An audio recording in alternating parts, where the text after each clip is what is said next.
Hamas بھی موجود ہے، سی آئی بھی موجود ہے، قاہرہ میں مذاکرات بھی ہو رہے ہیں. کیا نقشہ نظر آتا ہے آپ کو آنے والے دنوں کا؟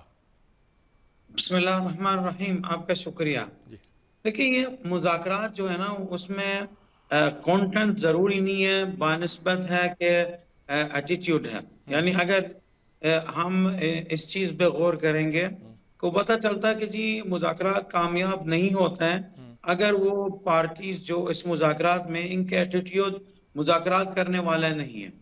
ہمارے سامنے جو اسرائیلی دشمن ہے نا اس وقت اس کا ایک دو مسئلہ ہے جس کی وجہ سے کسی مذاکرات میں نتیجہ نہیں پہنچ سکتے ہیں.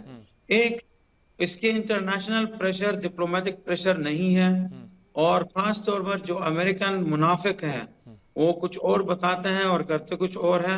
یہ کہنے لگے کہ جی اقوام متحدہ میں ابسٹیننس کے ساتھ وہ دنیا نے کہا تھا کہ سیز فائر کی طرف چلے جانا ہے لیکن ساتھ ساتھ ہے 2 دن پہلے امریکہ نے بائیڈن ایڈمنسٹریشن نے $2 بلین بجٹ کو منظور کیا ہے تاکہ اسلحہ اور نیا اسلحہ اسرائیل کے لیے فراہم کرنا ہے. ظاہری بات ہے بظاہر یہ کہ ابھی الیکشن ہونے والے ہیں تو بائیڈن جو ہے نا وہ جوش لوبی کو ناراض نہیں کرے گا. اسی لیے علیرغم کے نتنیاہو اور بائیڈن کے درمیان میں جتنا مرضی اختلافات ہیں لیکن نتیجہ یہ ہے میدان میں کہ بائیڈن نتنیاہو کو پریشرائز نہیں کر رہے ہیں بلکہ اور نسل کشی کرنے کے لیے تشویق بھی دے رہے ہیں، انکریج بھی کر رہے ہیں، پیسہ بھی دے رہے ہیں، اسلحہ بھی دے رہے ہیں. آپ کا کیا دوسرا وجہ سے اگر آپ اجازت دیں جی دوسرا وجہ سے ناکام ہونے کیا یہ اسرائیلی لیڈرشپ کا مینٹالٹی ہے.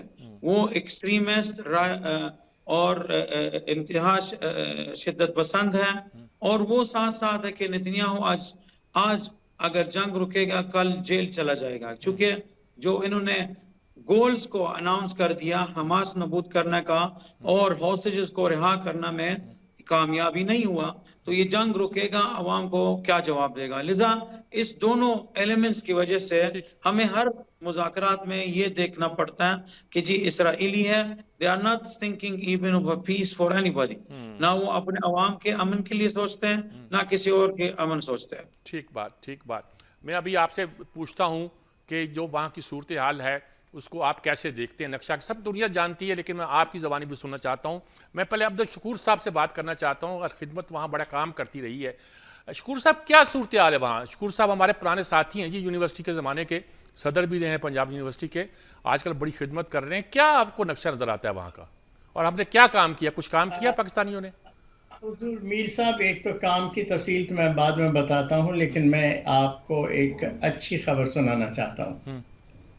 دنیا کے حالات تیز رفتاری سے بدل رہے ہیں. اب یہ نہ نیتنیاہو کے ہاتھ میں ہیں نہ بائیڈن کے ہاتھ میں ہیں.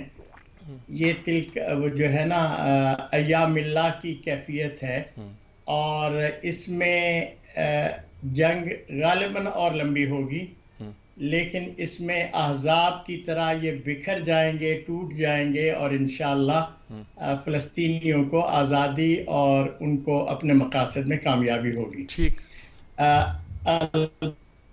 البتہ اس وقت جو الخدمت کام کر رہی ہے الحمدللہ الخدمت کا اس وقت ایک تو نیٹ ورک وہ ہے جو پاکستان کے اندر ہے. ہم نے ایک بڑی کمپین کی اور اللہ کا کرم یہ ہے کہ پوری قوم نے اور بے شمار اور این جی اوز نے بھی جس میں اخوت بھی ہے، سیلانی بھی ہے، عیدی بھی ہے، ہمارے پلیٹ فارم سے ہمارے ساتھ مل کر چیزوں کو جمع کر کے وہاں بھجوایا. اس وقت تک ہم 6 ایئر کارگو وہاں بھجوا چکے ہیں. ایک اردن میں جس کو بائی ایئر وہاں ڈراپ بھی کیا گیا ہاشمائٹ فاؤنڈیشن کے ہمراہ. ٹھیک ہے. اور باقی جو ہے وہ رفح کے بارڈر کے قریب العریش جو ہے وہاں اتارا گیا اور وہاں سے سامان پھر ٹرکوں میں وہاں گیا. لیکن یہ بات سب کو معلوم ہونی چاہیے کہ جنگوں کے اندر جو چیز بھی آپ کوشش کرتے ہیں کہ 5 دن میں 4 دن میں پہنچے وہ بسا اوقات اس سے زیادہ لیتی ہے. پورا پہنچتی ہے کہ کہاں سپل اوور ہوتا ہے. میں یہ کہتا ہوں کہ وہ جو پرانے زمانے کی جنگیں تھیں نا جس میں لوگ زخمی ہوتے تھے، دشمن سامنے ہے، آپ پانی پلانے کے لیے ایک پیالہ لے کے جاتے ہیں تو پیالہ پیاسے کے منہ تک پہنچتے پہنچتے چھلک کے پتہ نہیں اس میں کتنے قطرے رہ جاتے ہیں. لیکن اہم یہ ہے کہ آپ اس میں لگے ہوئے ہیں اور آپ نے اس کام کو کرنے میں اپنی جان کھپائی ہے دیانتداری کے ساتھ. تو ایک کام تو ہم نے یہ کیا ہے. دوسرا ہم نے آفس کھولا ہے قاہرہ کے اندر. اس وقت بھی ہمارے صدر ڈاکٹر حفیظ صاحب وہاں موجود ہیں, شاہد بھی وہاں موجود ہیں.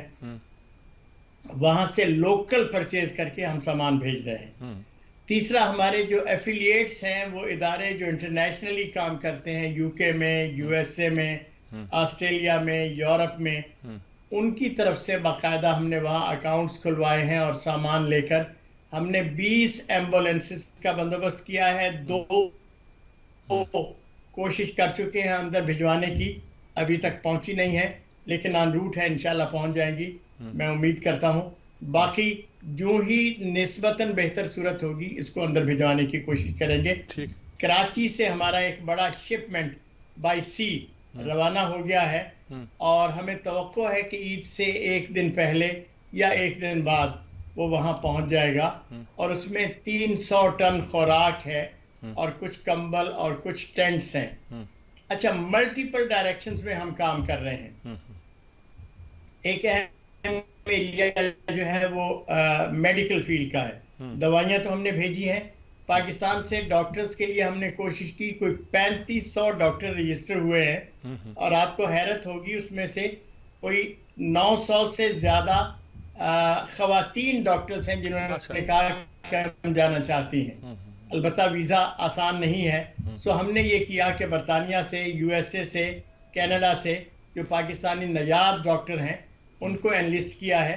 ہمارے 2-3 ڈاکٹر کینیڈا سے اور امریکہ سے وہاں چکر بھی لگا کے آئے ہیں رفح میں, اور اب ہم کوشش کر رہے ہیں کہ WHO کے ذریعے سے ایک بڑا وفد بھیجیں جو اجازت بھی لے کے وہاں سرجری کی جا سکے. فیلڈ ہسپتال کے لیے بھی کوشش کر رہے ہیں جو گورنمنٹوں کی مصلحتیں ہیں. اس کا مطلب کہ پاکستان کے عوام بھی آپ کا ساتھ دے رہے ہیں اور آپ ماشاءاللہ وہاں خاصا کام کر رہے ہیں. الحمدللہ ہمارا پاکستان کے اندر بے پناہ اعتماد کی کیفیت ہے. میر صاحب, آپ کو اندازہ نہیں ہے کہ رستے گزرتے ہوئے لوگ روک کر اپنی جیب میں جو کچھ ہوتا ہے وہ بھیجتے ہیں. فون کالیں کر کے کہتے ہیں اکاؤنٹ نمبر دیں, ہم اس میں بھیجنا چاہتے ہیں. سو یہ ایک بڑا طویل سلسلہ ہے. یعنی ان کیش بھی ہم کئی ارب جمع کر چکے ہیں. ان کائنڈ بھی مسلسل چیزیں آ رہی ہیں جو ہم ڈینائی کرتے ہیں کہ سارا نہیں لے سکتے, صرف فوڈ, میڈیسن اور ٹینٹیج. شکور صاحب, میں دوبارہ آپ کی طرف آتا ہوں. خالد قدومی صاحب نے جانا ہے تو ان سے میں چاہتا ہوں کہ ان سے ایک بار اور بھی بات کر دی جائے تاکہ بات زیادہ وضاحت کے ساتھ آئے.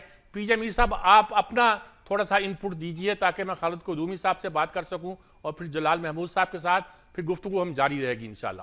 پی جے میر صاحب, کیا کہیں گے آپ اس؟ میر صاحب, میں نے تو اسرائیل میں خود جا کے دیکھا ہے کہ وہاں ایک بہت بڑی ڈویژن ہے. ایک ہے زائنسٹس اور ایک ہے عام اسرائیلی. عام اسرائیلی جو ہے, جو یہودی ہے, اس کو کوئی شوق نہیں ہے جنگ لڑنے کا. یہ جو زائنسٹس ہیں یہ وہ لوگ ہیں جو کہ بالکل یہ پرپیٹریٹرز ہیں, اور یہ ان کے دل میں وہی ہے وہ پرانا 1917 سے لے کے ایکسپینشن کرنی ہے بیلفور ڈیکلیریشن کے بعد. اب یہ ساری جو چیز ہے, یہ جو امریکنز ہیں اس وقت جو آپ کہہ لیں کہ کی پلیئر ہے, وہ سپورٹ کرتا ہے بیکاز اب جو اسرائیلی بیٹھے ہیں, یہودی بیٹھے ہیں, ادھر زائنسٹ امریکہ میں بیٹھے ہیں, وہ ان کی کیمپینز میں پیسہ لگاتے ہیں, وہ ان کو سپورٹ کرتے ہیں. یہ ان ریٹرن پالیسی میٹر پڑھ کے اسرائیل کو سپورٹ کرتا ہے. دیکھیں نا, آپ بات کریں, یہ پیلسٹینین ایشو نہیں ہے, it is the occupation of Palestine. اس کو کوئی ایڈریس کر نہیں رہا. بھائی آپ آکوپیشن کو ڈسکس کرو, آپ اس کو ڈسکس نہیں کر رہے, آپ پیلسٹینین ایشو بنا رہے. بھائی وہ تو ریزسٹنس کریں گے, کیوں نہیں کریں گے وہ ریزسٹنس؟ آپ اسرائیل آپ نے بٹھا دیا ہے 1947 میں انہی کے لینڈ کے اوپر, سو why will not they resist? سو یہ ریزسٹنس جاری رہے گی, اور یہ ریزسٹنس ابھی